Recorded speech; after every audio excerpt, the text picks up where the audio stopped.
Galatians Prologue, Historical and Interpretive Foundation. This teaching begins with the necessary foundation for understanding the letter to the Galatians.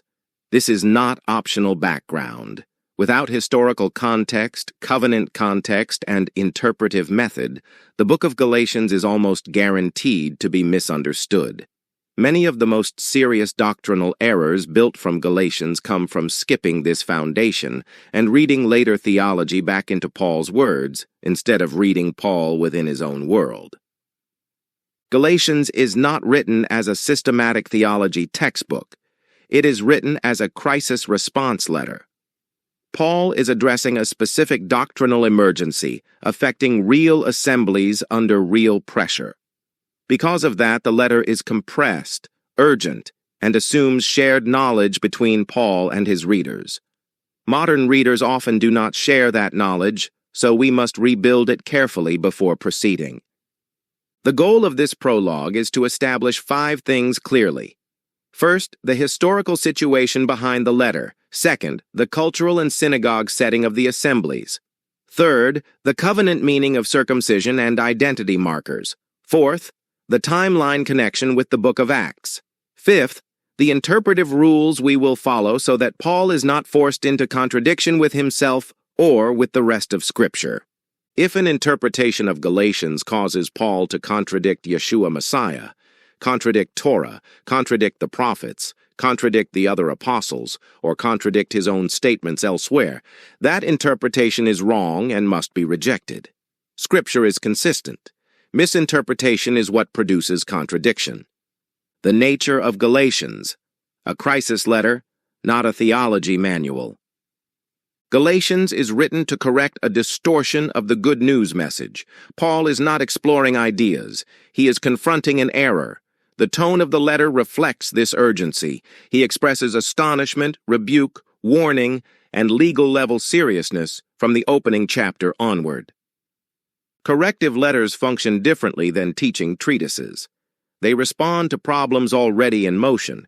They assume background knowledge. They use argument and evidence rather than slow explanation. That means we must reconstruct the background situation from the letter itself and from the historical record in Acts. When readers treat Galatians as if it were written to answer modern debates about law and grace categories, they misread Paul's purpose. Paul is not addressing modern theological systems. He is addressing a first-century covenant identity dispute. Who the Galatian assemblies were. There are 2 main historical views about the recipients of Galatians. One places them in northern Galatia among ethnic Galatian populations. The other places them in southern Roman Galatia among cities directly named in the missionary journeys recorded in Acts. The southern view fits the internal evidence best because Acts explicitly records synagogue preaching, Gentile inclusion, and identity disputes in those cities. Those events match the tensions reflected inside the letter itself. In those regions, synagogue communities commonly included 3 groups. First, ethnic Jews. Second, proselytes, meaning Gentiles who formally converted through circumcision and covenant entry ritual. Third, God-fearers, meaning Gentiles who worshipped the Elohim of Israel and attended synagogue but had not undergone full conversion. God-fearer means a Gentile worshiper of the Elohim of Israel who participates in synagogue life without formal legal conversion. Acts repeatedly mentions these God-fearers responding to the message about Messiah.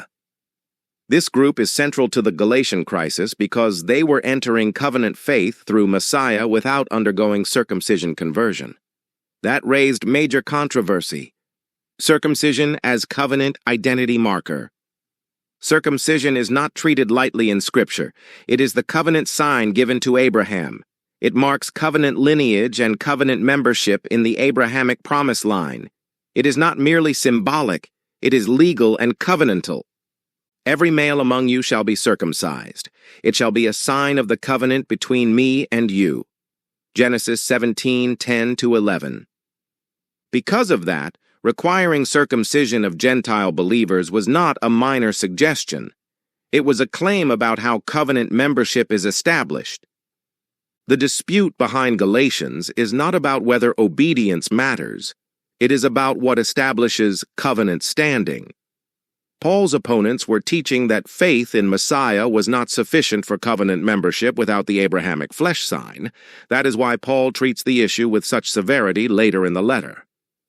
If we reduce this to law versus grace, we flatten the real issue and misread Paul from the start. The real issue is justification basis and covenant entry definition.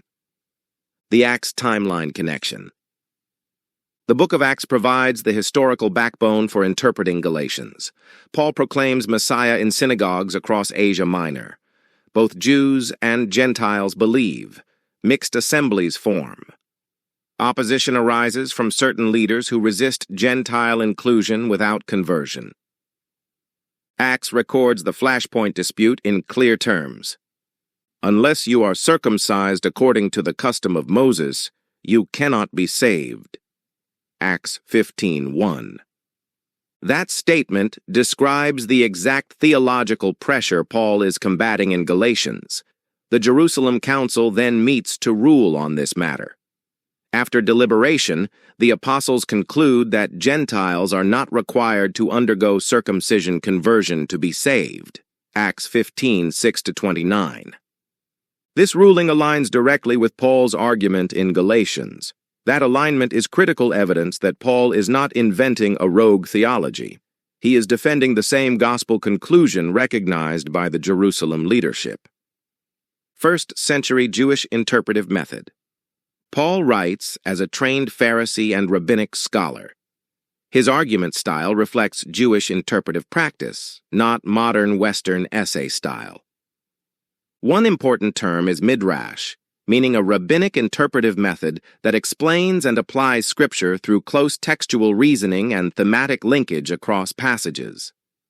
Midrash does not invent meaning. It draws implications and applications from the text using recognized reasoning patterns.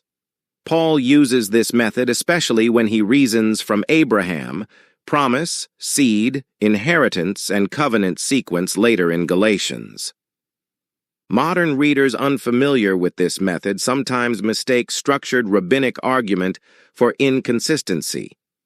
In reality, it is disciplined covenant reasoning. Why Torah context is required to understand Paul. Paul assumes Torah categories throughout Galatians. He reasons with concepts like covenant, promise, inheritance, transgression, blessing, curse, seed, and righteousness. He does not redefine these because his readers already knew them. Torah means the covenant instruction given through Moses, including commandments, covenant structure, and legal framework. Paul defines sin using Torah categories elsewhere. Through the law comes knowledge of sin, Romans 3:20. Sin is lawlessness, 1 John 3:4. Therefore, Paul cannot be read as opposing Torah itself without forcing contradiction with his own definitions.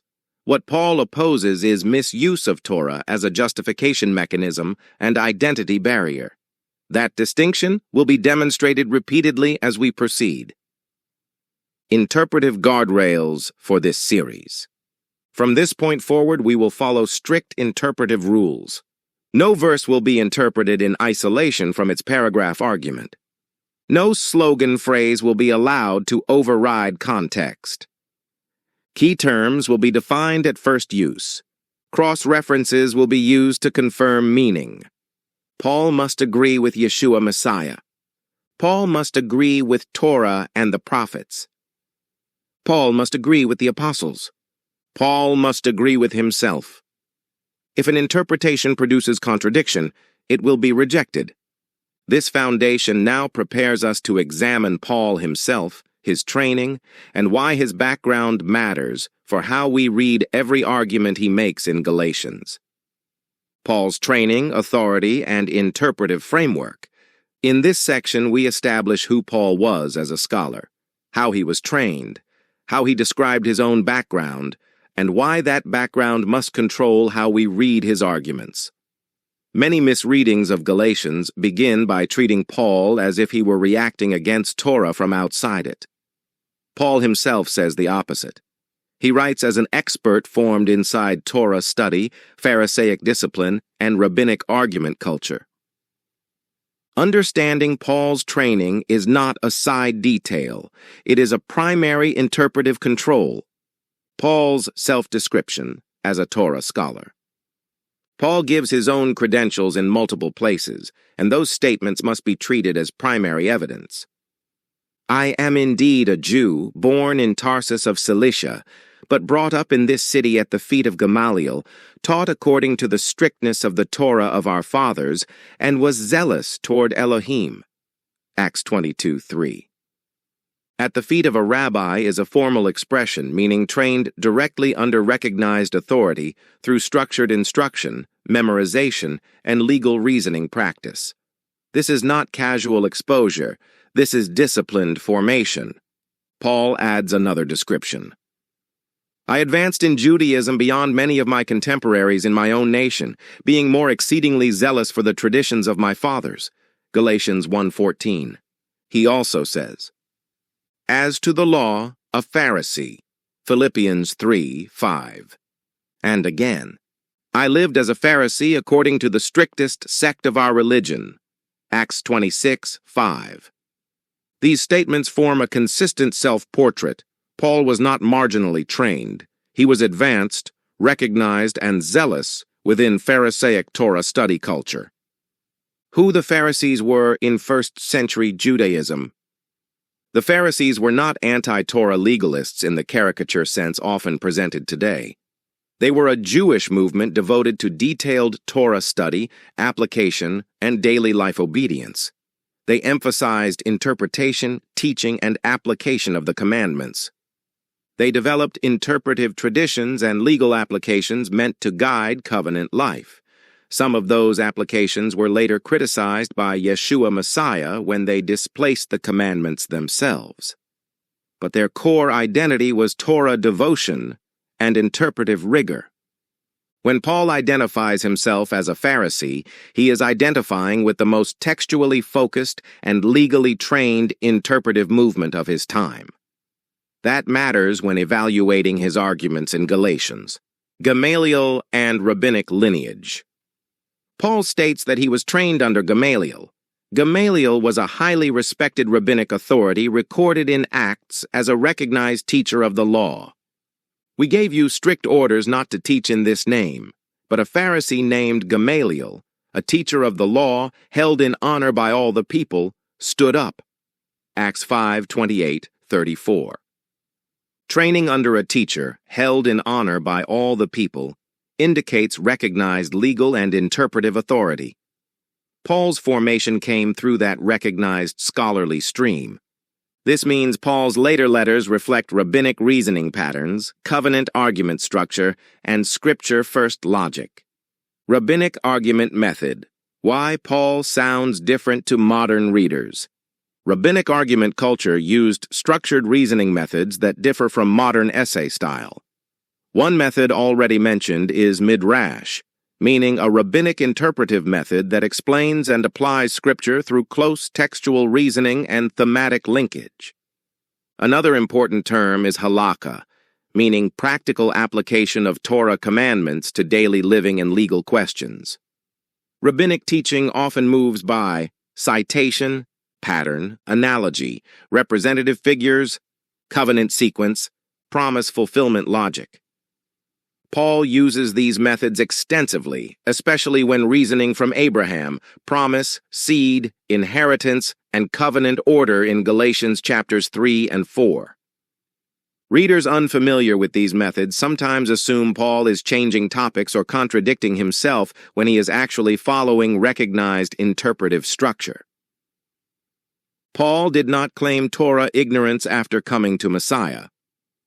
It is important to notice what Paul never says. He never says he previously misunderstood Torah completely. He never says Torah was false. He never says covenant instruction was an error. Instead, he says he misunderstood Messiah's identity and therefore persecuted Messiah's followers.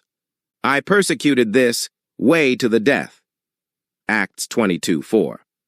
His repentance is about Messiah recognition, not Torah rejection. Later, Paul still affirms the goodness of the law. So then the law is holy, and the commandment holy and just and good. Romans 7:12. Do we then nullify the law through faith? Certainly not. On the contrary, we uphold the law. Romans 3:31. These statements must be held in interpretive tension with Galatians. Any reading of Galatians that makes Paul contradict these statements is invalid. Peter's warning about Paul, context and meaning.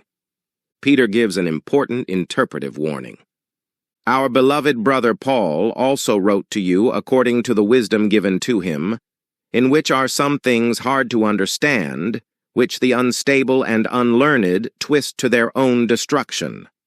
2 Peter 3:15-16. Hard to understand does not mean unclear. It means demanding, layered, and argument-dense. Unlearned here does not mean unintelligent. In context, it means not grounded in the covenantal and scriptural framework Paul assumes. Unstable means interpretively unsteady, not anchored in disciplined understanding.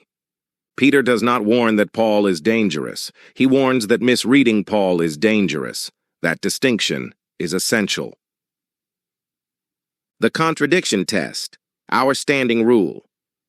We will apply a consistency test throughout this Galatians series. If an interpretation causes Paul to contradict Yeshua Messiah, Torah, the prophets, the apostles, or his own explicit statements, that interpretation fails and must be rejected. For example, if someone reads Galatians as teaching that the law is abolished, they must explain how that reading fits with. The law is holy and just and good, Romans 7:12. Do we nullify the law through faith? Certainly not, Romans 3:31. If they cannot reconcile those statements without redefining words beyond recognition, the interpretation is incorrect. Paul is not self-contradictory.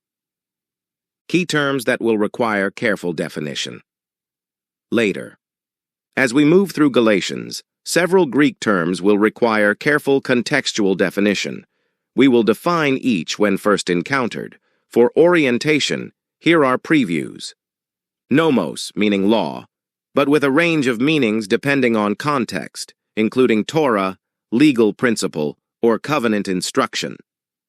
Erga, meaning works, referring broadly to deeds or actions, not automatically merit-earning acts. Dikaiosine, meaning righteousness, referring to right covenant standing and justice alignment. Pistis, meaning faith, which can include trust, allegiance, and faithfulness depending on context. Sarx, meaning flesh, often referring not merely to the physical body, but to status-based or self-reliant identity framework. We will not assume definitions. We will establish them from context each time. Why this background must control our reading of Galatians. Paul writes as a Torah-trained Pharisee, rabbinically formed, covenant-reasoning scholar who recognized Yeshua Messiah as the promised one. He did not become anti-scripture. He did not become anti-obedience. He did not become anti-Torah. He opposed misuse of covenant markers as justification requirements. He defended justification through Messiah. He affirmed Spirit-empowered obedience. With Paul's background, authority claims, and interpretive framework established, we are now prepared to begin the chapter-by-chapter exegetical teaching of Galatians itself. Next section, Galatians chapter 1. Authority, gospel definition, and distortion warning.